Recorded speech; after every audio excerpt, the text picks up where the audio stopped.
Hello friends, कैसे हैं आप सब। आई होप आप सब बहुत अच्छे होंगे। तो फ्रेंड्स, आज आप लोगों के साथ शेयर कर रही हूँ डबल टायर केक की recipe. Double tier chocolate cake बनाना बहुत ही आसान है।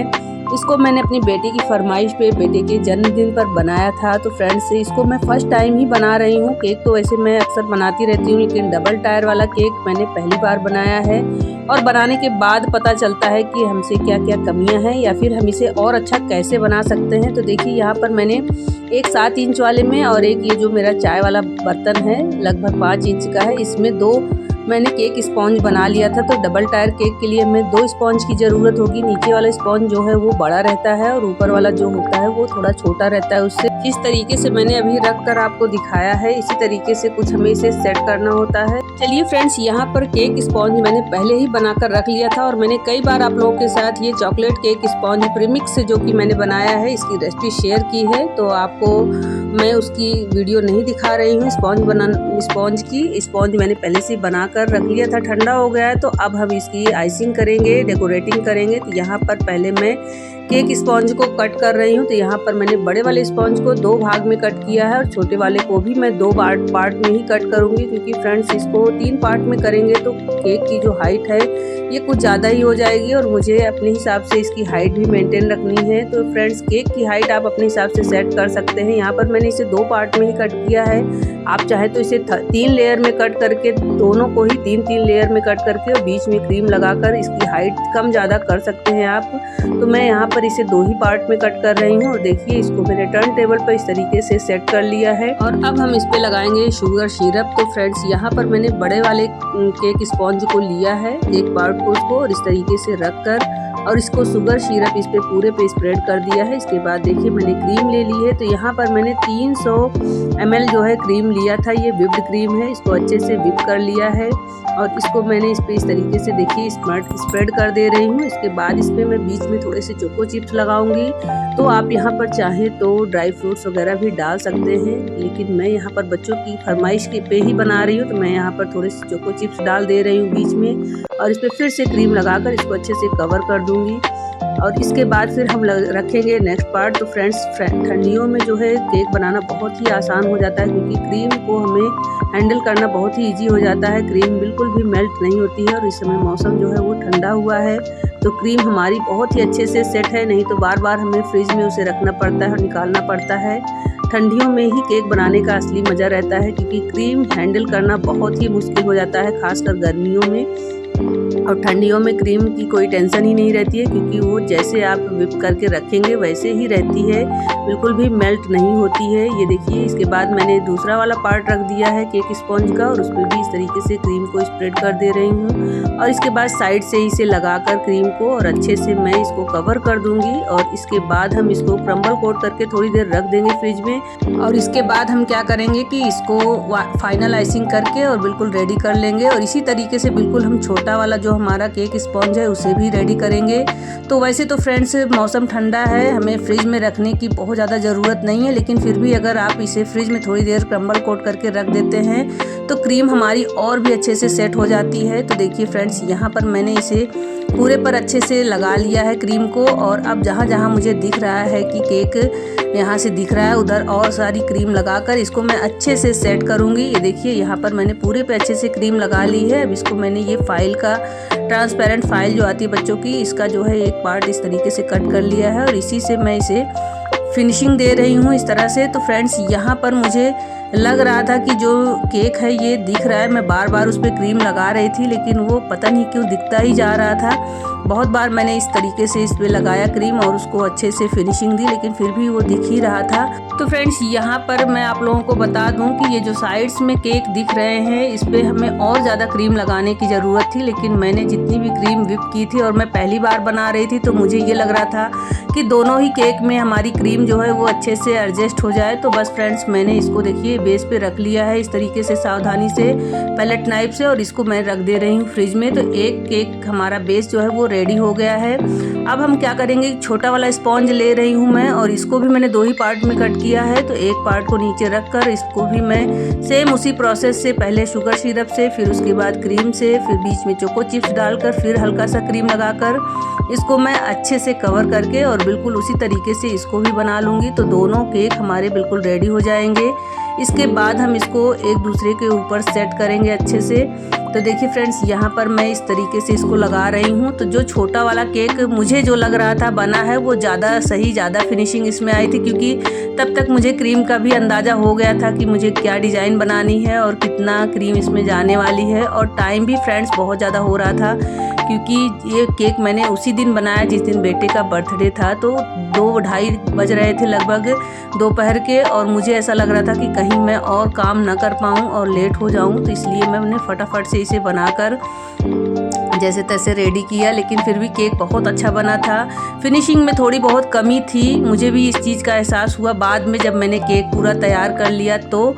लेकिन फिर भी फ्रेंड्स, टेस्ट इतना गजब का था इस केक का कि मैं क्या ही बताऊं। सबने खूब इंजॉय किया और बहुत ही अच्छे से खाया। तो देखिए फ्रेंड्स, यहाँ पर इस तरीके से मैं इस पर लगा ले रही हूँ क्रीम को, और ये आप देखिएगा अभी इस पर मैंने काफ़ी अच्छे से इसको लगा लिया है, क्योंकि मुझे ऐसा लग रहा था कि छोटा वाला जो केक बना था उसकी फिनिशिंग ज़्यादा अच्छी आई थी। ये देखिए, अब मैं इसको आराम से इस पैलेट नाइफ से, और ये जो नाइफ है बड़ी वाली, इससे लेकर और इसी के ऊपर सेट करना है। तो चलिए फ्रेंड्स, इसको मैं बिल्कुल सावधानी से इस पर सेट कर देती हूँ, और इसे हमें बिल्कुल बीचों बीच में रखना होता है। तो ये जो डबल टायर वाला केक होता है, इसमें सबसे सावधानी पूर्ण काम हमें इसी को करना होता है कि एक केक के ऊपर दूसरा केक सेट करने के लिए हमें बहुत ही सावधानी से इसे करना होता है। नहीं तो अगर ज़रा सा भी इधर उधर हुआ तो क्रीम जो है केक की हट जाती है, और फिर हमारा काम जो है वो बढ़ जाता है। और यहाँ मेरा काम जो है थोड़ा सा बढ़ ही चुका था, क्योंकि आप देख सकते हैं यहाँ पर हल्की सी चाकू लग गई थी और क्रीम जो है उस जगह से हट चुकी है। तो वापस से मैंने उस पर क्रीम लगाकर उसे अच्छे से सेट कर दिया है। और मुझे जो लग रहा था मेरे केक में कमी, तो यहाँ मुझे एक लेयर क्रीम की और लगाकर इसको और भी फिनिशिंग देने की ज़रूरत थी। लेकिन फ्रेंड्स, मैंने यहाँ पर कुछ भी नहीं किया है, क्योंकि मेरे पास टाइम बहुत ही कम था और मैं इसको उसी दिन बना रही हूँ जिस दिन मेरे बेटे का बर्थडे था। और यहाँ पर लगभग टाइम 2:30 बज गए हैं। तो मुझे ऐसा लग रहा था कि कहीं मैं और कामों में लेट ना हो जाऊँ।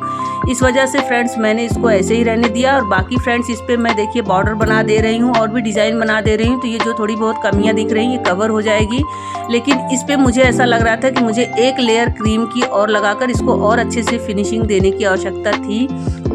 और जब मैं इसे एक लेयर और लगाकर अच्छे से फिनिशिंग देती तो ये केक और भी अच्छा बन जाता। लेकिन कोई दिक्कत की बात नहीं फ्रेंड्स, इसमें टेस्ट बहुत ही ज़बरदस्त आ रहा था। तो देखिए, यहाँ पर मैंने एक नोज़ल लगाकर नीचे बॉर्डर बना दिया है, और ऊपर मैंने बच्चों के ही कहने पर ये गोल गोल सी डिज़ाइन बना दी है, जो कि बहुत ही अच्छी लग रही है। इसे मैंने येलो कलर का बना दे रही हूँ, जिससे ये देखने में बहुत ही अच्छा लग रहा है। और यहाँ पर देखिए, जहाँ पर मैंने छोटा वाला केक सेट किया था, यहाँ पर भी मैं बॉर्डर बना दे रही हूँ। तो यहाँ पर मैंने दूसरा नोज़ल यूज किया है, इससे भी बहुत ही अच्छी डिज़ाइन आ रही है। लग रहा है कि जैसे रिबन्स को हम इस तरीके से सेट कर रहे हैं इस पर। तो देखने में बहुत ही अच्छा लग रहा है ये मुझे तो, और मेरे बेटे को भी बहुत ज़्यादा पसंद है। आप लोगों को कैसा लग रहा है ज़रूर बताइएगा। और लास्ट में मैंने ऊपर ये 2-3 रोज़ बनाए हैं, इसको भी सेट कर दे रही हूँ। तो यहाँ पर मेरे पास जो भी क्रीम बची थी, तो मैंने यहाँ पर 2 येलो कलर के रोज़ बनाए हैं और एक पिंक कलर का रोज़ बना दिया है। इसको इस पर सेट कर दे रही हूँ। और फ्रेंड्स, ये इतनी हड़बड़ाहट में मुझे समझ में भी नहीं आ रहा था कि मैं क्या बनाऊँ डिज़ाइन इसमें और किस तरीके से बनाऊँ।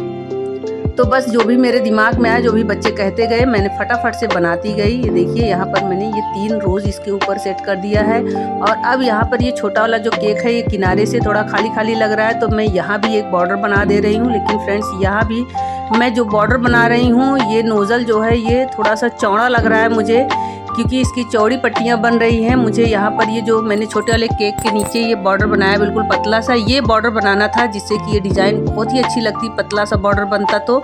लेकिन अब जो बना दिया सो बना दिया। इस तरीके से मैंने केक बनाकर बेटे के लिए तैयार किया। बेटे को बहुत ही पसंद आया और सभी लोगों को पसंद आया। जिसने भी खाई बहुत ही तारीफ़ की केक की, क्योंकि केक में टेस्ट में बिल्कुल भी कमी नहीं थी। डिज़ाइन जो है वो अपने ऊपर होता है फ्रेंड, जितनी ज़्यादा हम प्रैक्टिस करेंगे, जितना ज़्यादा हम देखकर उसको बनाने की कोशिश करेंगे, उतनी ही हमसे फिनिशिंग होगी और उतनी ही अच्छी अच्छी डिज़ाइन हमसे बनेंगी। और लास्ट में ये ग्रीन कलर की क्रीम से मैंने देखिए पत्तियां बना दी हैं थोड़ी बहुत, और जो बच गई थी उसको मैं पाइपिंग बैग में इस तरीके से डालकर और इस तरीके से गोल गोल सी डिज़ाइन मैंने यहाँ पर लटकन जैसी बना दी और थोड़े थोड़े छोटे छोटे स्टार्स बना दिए। ऊपर से शुगर बॉल्स डाल दी है रोज़ के ऊपर, जो कि देखने में भी अच्छी लग रही है। तो इस तरीके से फ्रेंड्स मैंने बनाया था बेटे के बर्थडे पर केक। और मुझे तो बहुत ही अच्छा लग रहा है, मेरे बेटे को भी, और सभी लोगों को बहुत पसंद आया। आप लोग भी अपना बताइएगा किस तरीके से लग रहा है आप लोगों को कमेंट करके। और ये देखिए हमारा केक बनकर बिल्कुल तैयार है, तो अब फटाफट से हम करेंगे सेलिब्रेशन। तो यहाँ पर बेटे ने अपने फ्रेंड्स लोगों के साथ मिलकर यहाँ पर थोड़ा बहुत डेकोरेशन कर लिया है, और इनको देखिए ये इतनी खुश है कि घूम घूम कर डांस कर रही हैं। तो फ्रेंड्स, ये बच्चों को अपने बर्थडे का बहुत ही बेसब्री से इंतज़ार रहता है साल भर। मेरी बेटी को तो इतना ज़्यादा इंतज़ार रहता है कि ये साल भर मुझसे पूछती है कि अब मेरा बर्थडे कब आएगा, पहले मेरा आता है कि पहले भैया का आता है। इनको पूरे साल भर किसी का भी जन्मदिन होता है तो इनको सबसे पहले अपना ही पड़ा रहता है कि मेरा कहीं बाद में तो नहीं आता या मेरा पहले तो नहीं आता है।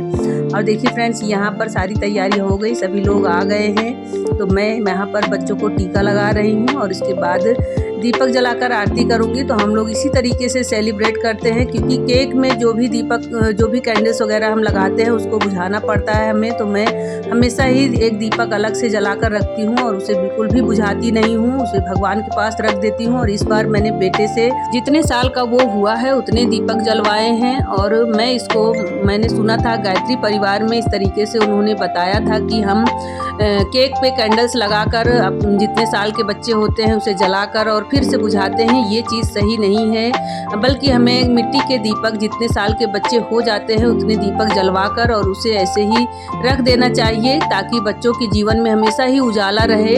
तो फ्रेंड्स, मेरे भी समझ में ये चीज़ आई कि सच बात है कि हम लोग केक पर कैंडल्स लगाते हैं और नाम भी लिखते हैं, उसे कट भी करते हैं और उसके बाद उतने साल का कैंडल्स जलाकर उसे बुझाते हैं। ये चीज़ थोड़ा सा मुझे भी अटपटी लगी। तो इस बार मैंने बेटे का ना तो नाम लिखा है केक में और ना ही वो कितने साल का है ये वाली कैंडल जलवाई है। बस मैंने बेटे से जितने साल का बच्चा मेरा हुआ है उतने दीपक जलवा दिए हैं और इसको मैं ऐसे ही रख दूंगी भगवान के पास। और भगवान से हमेशा यही प्रार्थना करूंगी कि बच्चों के जीवन में हमेशा ही खुशियाँ ले आए, हमेशा ही उनके जीवन में उजाला करते रहें भगवान, उन्हें उन्नति की तरफ आगे बढ़ाते रहें और उनको सद्बुद्धि दें। तो फ्रेंड्स, आप लोग भी अपना आशीर्वाद बच्चों को दीजिए और वीडियो को लाइक कीजिए, शेयर कीजिए, चैनल को सब्सक्राइब कीजिए। मिलती हूँ आपसे नेक्स्ट वीडियो में, तब तक के लिए बाय बाय।